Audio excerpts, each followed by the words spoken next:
안녕하세요. 이번에 쏠쏠한 ETF 시간입니다. 네. 반갑습니다. 네, 예. 반갑습니다. 예, 오랜만에 등장하셨어요. 네, 오랜만에 왔습니다.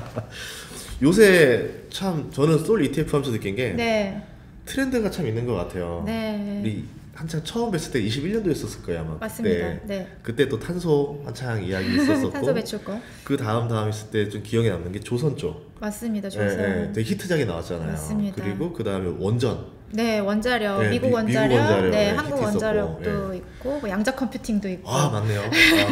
지금 굉장히 트렌드하구나. 네, 트렌드를 네. 잘 잡는 솔 ETF. 그러면서 솔에서 계속 했었던 것 중에 하나가 뭐냐면 네. 차이나 쪽 이야기도 많이 했었거든요. 네, ETF 이야기도. 네, 그쵸. 초창기에 좀 했었죠. 저희가 예. 2022년에 중국 ETF를 상장을 하고, 사실 오늘 이렇게 나온 이유도 새로운 중국 투자 전략 ETF가 나와서 좀 소개해드리고자 나왔는데, 한 3년 시간 동안 이제 중국 ETF 상장을 안 하다가 이제 중국 증시가 다시 조금 굉장히 활성화되고 있잖아요. 그런 측면에서 좀 다양한 투자 전략을 소개하고자 오늘 이 자리에 나왔습니다. 네. 좋습니다. 네. 자, 그래서 이제 중국 보면은 그동안 한창 나왔을 때만 해도 네. 지수가 그렇게 좋지 않던 시절이 있었어요. 맞습니다. 그런데 지금 최근 사이에 보니까 중국 지수도 많이 올랐어요. 많이 올랐죠. 작년 말부터 중국 증시가 좀 살아나는 예. 그런 흐름을 나타내고 있고, 그런 배경에는 아무래도 우리가 미국 투자를 할 때, 고려를 할 때 가장 큰 테마가 AI잖아요. 중국도 마찬가지인 것 같아요. 그 AI를 중심으로 한 미국과 중국의 패권 정책 속에서 각국이 투자를 활발히 하고 기술력을 끌어올리고 있기 때문에 그 안에 투자 기회가 있다라고 생각을 하고 있습니다. 그래서 중국도 미국과 같이 이 AI를 중심으로 한 투자 전략 유효하고, 여기에 사실 중국이야말로 굉장히 인구 구조의 변화도 빠르게 나타나고 있고, 그리고 그런 그 일가구 일자녀 정책 속에서 태어난 MZ 세대들이 이 중국의 소비 시장에서 굉장히 영향력을 행사를 하고 있어요. 그래서 저희가 지금은 AI를 중심으로 한 테크 쪽에 중국 투자 전략을 조금 포커스하고 있지만, 또 약간 시각을 넓혀서 본다라면은 소비 시장에도 투자 기회가 있다라고 생각이 들어서 이렇게 저희 이제 솔 ETF의 두 가지 차이나 투자 전략 말씀드리려고 하는데요. 그 중국이 지난 10월에 그 5개년 계획을 발표를 하면서 더욱더 이제 AI 밸류체인에 대해서 육성 의지를 나타내고 있는 상황입니다. 그렇기 때문에 그 AI의 기반이 되는 특히 반도체 국산화에 포커스를 하고 있기 때문에 반도체 중심의 투자 전략 한번 꾸려보면 좋을 것 같고, 때마침 솔 ETF의 2022년도에 상장한 차이나 육성산업 액티브 ETF가 있는데요. 이 ETF가 반도체 비중이 꽤나 있어요. 그래서 뒷부분에 자세히 말씀을 드리겠지만 굉장히 유효한 투자 수단이 될 수 있을 거다라고 생각이 들고, 그리고 이제 11월 25일에 중국 소비 시장의 어떤 변화를 조금 트렌디하게 따라가는 그런 전략의 ETF인 솔 차이나 소비 트렌드 ETF가 상장이 되기 때문에 그 부분도 오늘 조금 자세히 말씀드리고자 합니다. 우선은 미중 정상회담에서 네. 트럼프 대통령이 이제 엔비디아 칩 수출 뭐지 이거 얘기하는데 네. 이게 생각보다 힘들어요. 자, 참모진은 반대합니다. 그러니까 안 된다.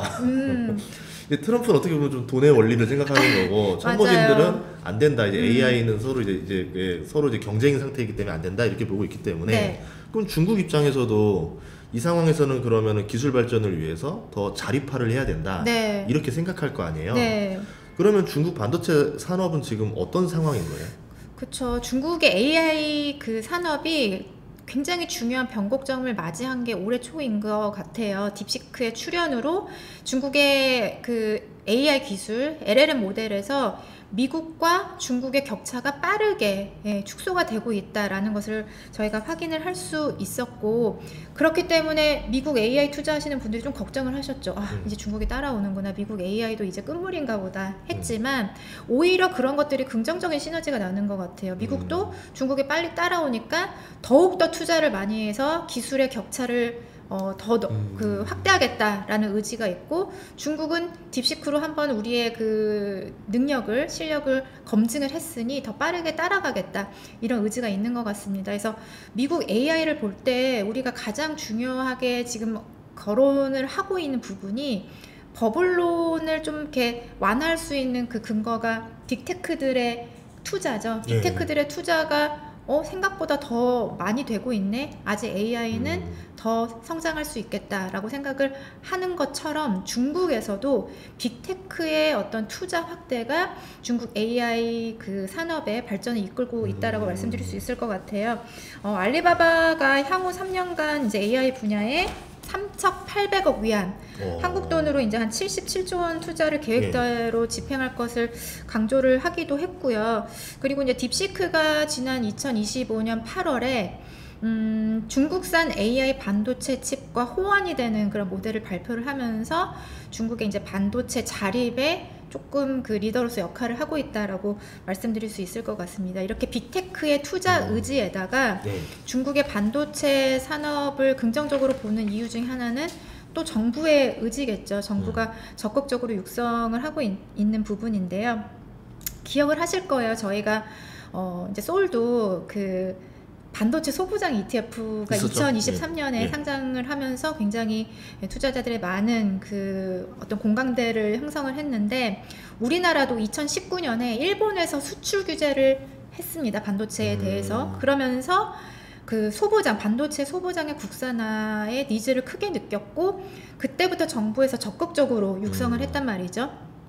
그래서 한 6년이 지난 지금 한국의 반도체 소부장 기업들, 글로벌 경쟁력을 갖고 있는 기업들이 상당히 많이 탄생을 했습니다. 그와 마찬가지로 중국에서도 이런 흐름이 진행이 되고 있다라고 볼 수 있을 것 같아요. 그래서 사실 엔비디아 칩에 어떤 대응할 수 있는 그런 방안이 있느냐라고 봤을 때 최근에 이제 화웨이라든지 캠브리콘과 같은 기업들이 이제 그 학습용 칩에서는 좀 부각을 나타내고 있고, 그 추론용 칩에서는 이제 알리바바나 바이두가 약진을 나타내고 있는 상황입니다. 이렇게 칩 설계뿐만 아니라 파운드리 쪽에서도 중국 기업들의 경쟁력이 올라가고 있는 상황이에요.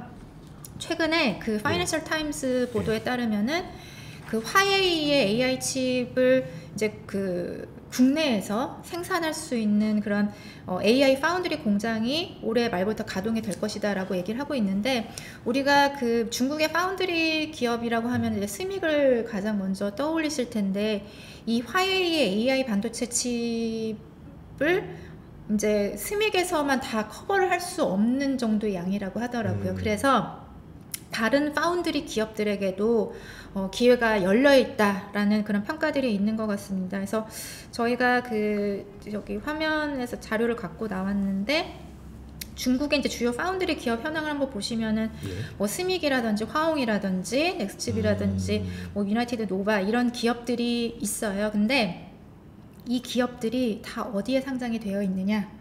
상해 거래소의 스타마켓, 과창판이라고 하는 그런 그 시장에서 거래가 되는 기업들입니다. 그래서 이런 기업들을 많이 품고 있는 그런 시장에 조금 투자하고 있는 ETF가 중국 반도체의 어떤 발전에 가장 효율적인 수단이 되지 않을까, 그런 생각이 들고요. 그러면 이 과창판에 있는 거를 개인들은 살 수 있어요? 우리나라 사람들은?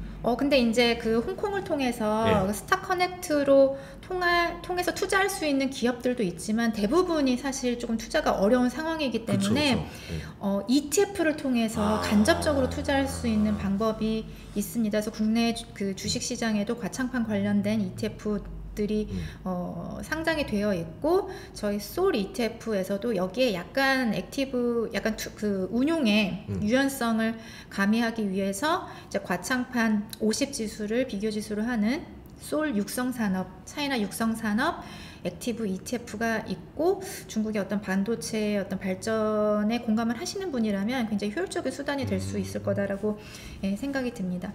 그리고 사실 이렇게 AI 칩뿐만 아니라 중국의 반도체가 굉장히 중요한 또 분야가 우주항공이라고 하더라고요. 이 부분은 제가 조금 재밌어서, 아직은 뭐 AI 칩만큼 잠재성이 폭발적인 시장은 아닐 수도 있지만, 그 중국이 최근에 15차 5개년 계획에서 우주항공을 4대 전략 신흥산업으로 그 지목을 했기 때문에, 뭐 내년 중국 전략을 볼 때 우주항공도 좀 눈여겨봐야 된다는 의견들이 있는 것 같아요. 근데 이 우주항공에서도 그 통신용 RF칩을 생산하는 기업들이 부각을 나타내고 있다고 합니다. 그래서 그레이트 마이크로웨이브와 같은 기업이 있는데 이 기업도 과창판에 상장이 되어 있더라고요. 그래서 사실 중국 반도체 하면은 이렇게 국산화, 예. 소부장 그리고 파운드리 뭐 칩 그 설계하는 기업들 육성을 한다라는데 얘네들이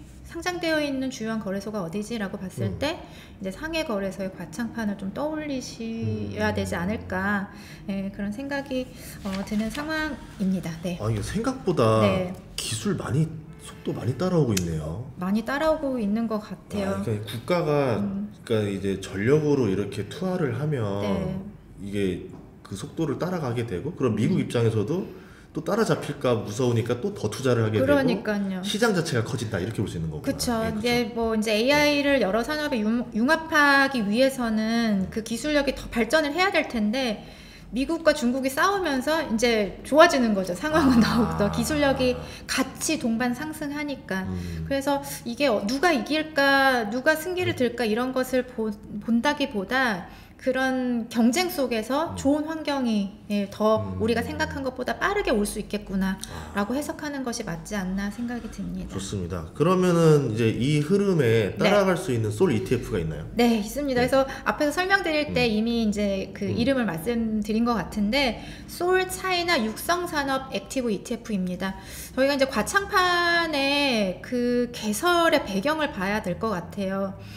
이게 2018년 11월에 시진핑 주석이 기술혁신 기업을 위한 어떤 새로운 그 시장을 개설을 해야 된다라고 얘기를 했고, 그 이야기를 한 후 8개월 만에 2019년 7월부터 과창판 시장의 거래를 시작을 했습니다.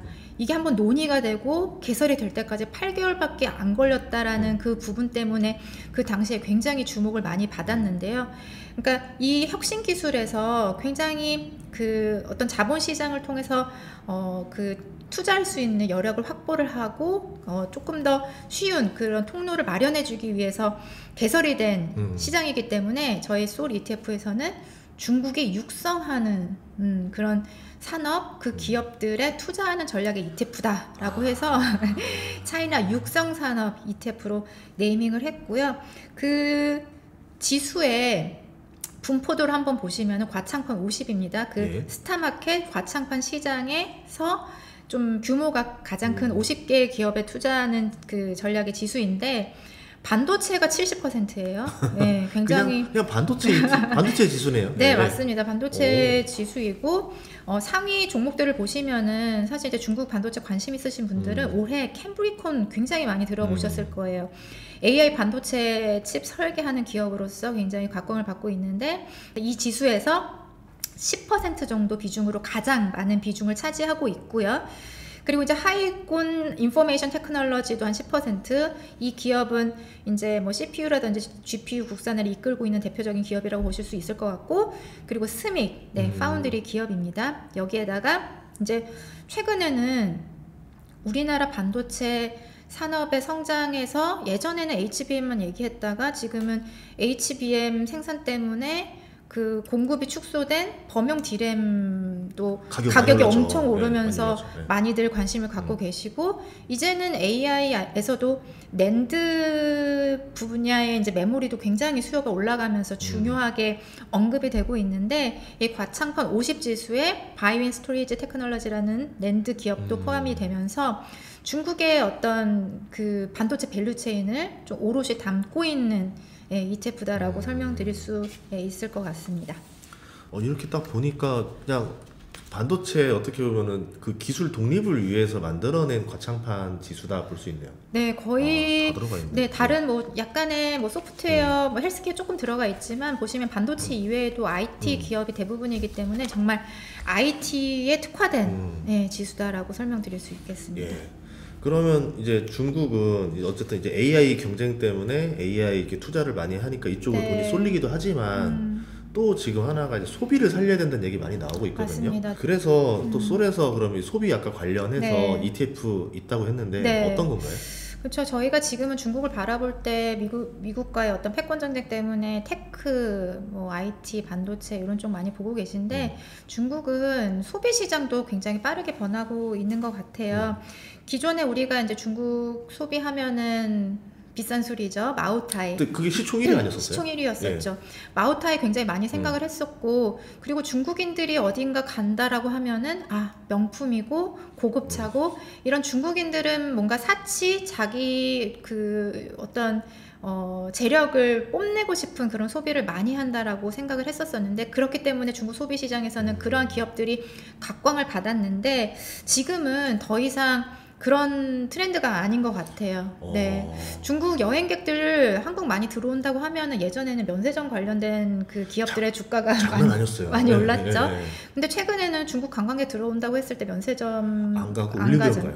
맞습니다. 올리브영 가고 더 뭐랄까 가성비 좋은 소비를 하고 체험하고 싶어 하고 어떤 내 취향에 맞는 그런 어떤 소비를 하고자 하는 거지, 뭔가 막 비싼 거 싸게 사는 그런 소비는 하지 않는 것 같아요. 그래서 그런 것들이 중국 내수 시장에서도 변화가 나타나고 있기 때문에 하지만 그런 변화를 투자할 방법이 국내 시장에는 잘 없었던 것 같습니다. 그래서 저희가 이런 과거의 마오타이로 대표되는 구소비의 시대에서 팜마트, 라부부의 팜마트가 이끌고 있는 중국의 새로운 소비 시장을 봐야 된다라는 그런 마음에서 새로운 ETF를 출시를 하게 됐고요. 사실 이 MZ 세대들, 젊은 세대들이 과거에 중국의 이제 인구 조절을 위한 1가구 1자녀에서 태어난 분들이 대부분이기 때문에 굉장히 그 소득 수준도 높고 가처분 소득이 높기 때문에 소비의 여력이 굉장히 많거든요. 그래서 이들의 소비 패턴을 봐야 된다라는 것이 메인입니다. 그래서 이런 부분들 저희가 전략 잘 반영해서 11월 25일에 상장을 하게 됐습니다. 와, 이건 좀 의외였어요. 왜냐하면 지금 다 AI 트렌드에서 이게 일단 신소비라는 단어를 딱 이제 등장을 하니까. 그리고 중국의 소비 트렌드는 뭐 어떻게 되고 뭐 어떻게 되는지, 왜냐면 제가 기억나는 건 팜마트밖에 없거든요. 맞습니다. 사실 팜마트가 엄청난 이거는 사실 중국의 내수에만 국한된 소비라기보다는 중국의 소비 관련 기업이 글로벌화 될 수 있다라는 어떤 증명을 했죠. 팜마트, 라부부의 팜마트가. 그래서 이 부분에서 지금 중국 소비 시장이 소비 기업들이 엄청난 변화가 나타나고 있구나 라고 생각이 들어서 사실은 ETF를 개발하게 됐습니다. 그러면 팜마트 말고도 또 그 주목하는 기업들이 있다는 거 아니에요? 네, 그래서 구성 종목 한번 보시면은 뭐 팜마트, 라부부로 대표되는 팜마트, 그리고 그 금 위주의 주얼리 브랜드 기업인 라오프 골드라는 기업이 있고요. 그리고 이제 안타스포츠, 중국의 그 젊은 MZ 세대들이 과거 한국에서도 열풍이었던 이제 캠핑 이런 데 관심이 요즘 최근에 많다고 해요. 그래서 그와 관련된 이제 의류 장비 기업들, 그리고 최근에는 이제 그 유망 IP 그 기업들과 콜라보해서 이거를 단순히 이제 뭐 소장하는 것뿐만 아니라 내가 체험을 하고자 하는 그런 시장도 굉장히 커지고 있다고 해요. 그래서 그런 부분들의 사업을 확장하고 있는 뭐 스타샤인이라든지 그런 기업들이 차이나 소비 트렌드 ETF의 주요 종목인데, 저희가 그 구성 종목들의 소비를 조금 성격별로 3가지로 나눠볼 수 있을 것 같아요. 첫 번째로는 이제 소장 가치가 있는 소비, 그게 바로 라부부와 같은 어떤 굿즈를 내가 소장을 한다라는 그런 기쁨. 그래서 팜마트가 그런 그 소장 가치가 있는 소비에서 좀 대표적인 기업이라고 말씀드릴 수 있을 것 같고, 근데 다만 최근에 이제 팜마트의 주가가 조금은 부진한 모습입니다. 그러니까 라부부에 대한 그 캐릭터 의존도가 너무 높지 않느냐라는 좀 의견들이 있는 것 같은데, 사실 최근에 다양한 캐릭터들이 좀 개발이 되고 있고 좀 수요가 올라오고 있다라고 해요. 뭐 그 라부부 이외에도 몰리라든지 스컬 판다와 같이 그 캐릭터로만 연간 한 2천억 원 정도 매출을 일으키는 그런 캐릭터들이 꾸준히 올라오고 있기 때문에 라인업의 어떤 다변화가 진행이 되고 있다라고 볼 수 있을 것 같고요. 그런 부분들에 이제 조금 더 주력을 할 것으로 보이고, 굉장히 이 기업의 마진율이 높더라고요. 뭐 한 30% 40% 정도의 그 영업이익률을 보이고 있기 때문에 굉장히 좀 수익성이 좋은 사업을 이끌고 있다라고 말씀드릴 수 있을 것 같습니다. 그리고 이제 라오프 골드도 소장 가치가 있는 소비의 대표 주자인데, 사실 이 라오프 골드 같은 경우에는 내가 주얼리를 하지만 사실 중국 사람들 금 좋아하잖아요. 네. 그러니까 미적 욕구와 자산 보존의 수요를 동시에 충족하는 기업으로서 좀 각광을 받고 있는 것 같아요. 그러니까 내가 내 자산 증식을 하지만 그거를 또 동시에 입기도 한다. 입는 자산의 대표 주사로서 이제 라오프 골드가 그냥 금 라부부. 네, 맞습니다.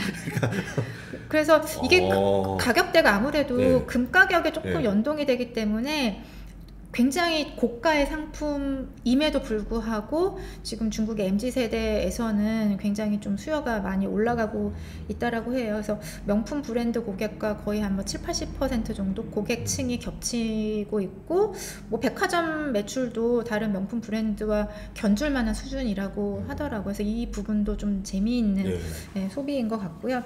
그리고 이제 경험 소비가 앞에서 말씀드렸던 이제 IP를 단순히 이제 뭐 보유하고 뭐 소장하는 것이 아니라 IP 경험을 이제 체험하는.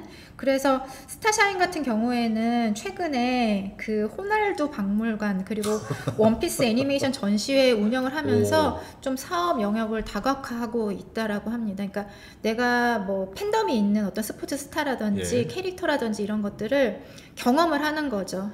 실제로 피부로 느끼고 눈으로 보고 그런 것들을 좀 사업을 확장을 하고 있다고 해서 그것도 참 재밌는 것 같더라고요. 마지막 카테고리로는 이제 뉴 라이프스타일 소비인데 그 중국의 외식 산업도 굉장히 빠르게 변화하는 것 같아요. 그래서 뭐 밀크티, 이제 중국의 밀크티 시장이 크다 이런 말씀 많이 들으셨을 수 있는데, 그 중에 이제 미쉐 그룹이 중국의 이제 밀크티 시장의 시장 점유율 1위로서 다양한 어떤 외식 트렌드를 이끌고 있기 때문에 저희 소울 차이나 소비 트렌드 ETF에서도 주요한 구성 종목으로 담고 있다라고 정리드릴 수 있겠습니다.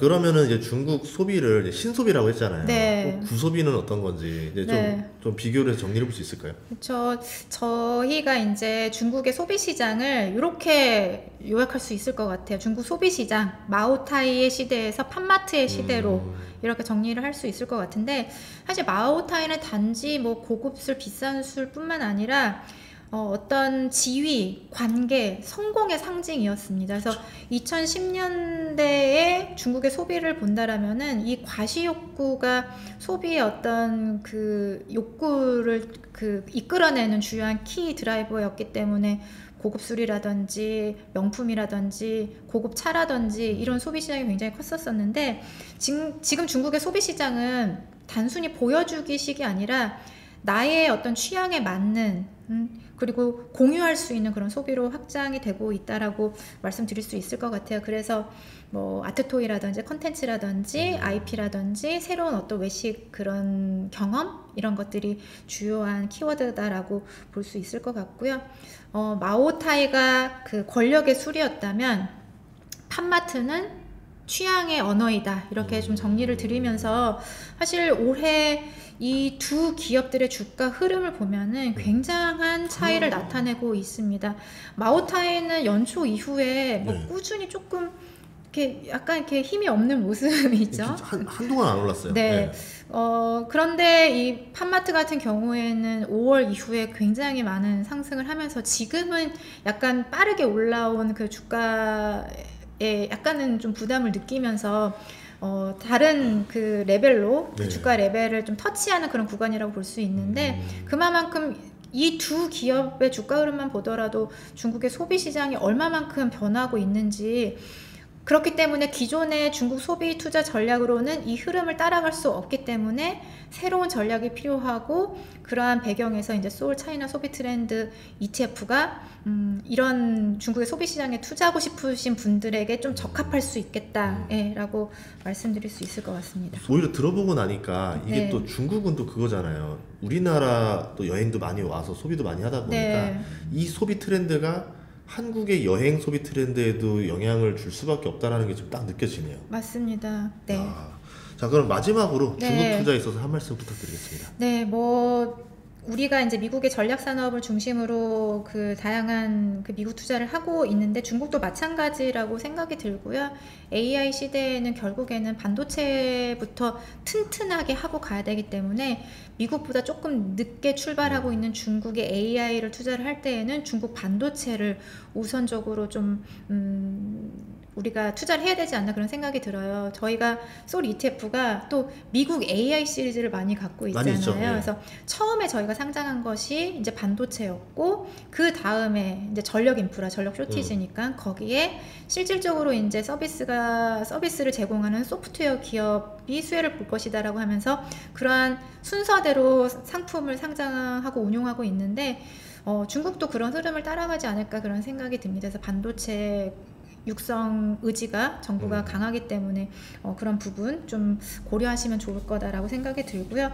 중국 소비 시장은 새로운 어떤 트렌드가 되고 있지만 또 이 소비 트렌드를 잘 잡아서 그 중국 시장에서, 로컬 시장에서 성장한 기업들이 글로벌화를 하고 있다는 부분에도 주목을 해야 될 것 같아요. 그래서 라부부도 지금 유럽이라든지 미국이라든지 서구권에서 굉장히 높은 그런 니즈, 수요를 이끌어내고 있기 때문에 소비 시장의 어떤 글로벌화하는 기업들 눈여겨볼 필요가 있다라고 생각을 하고 있습니다.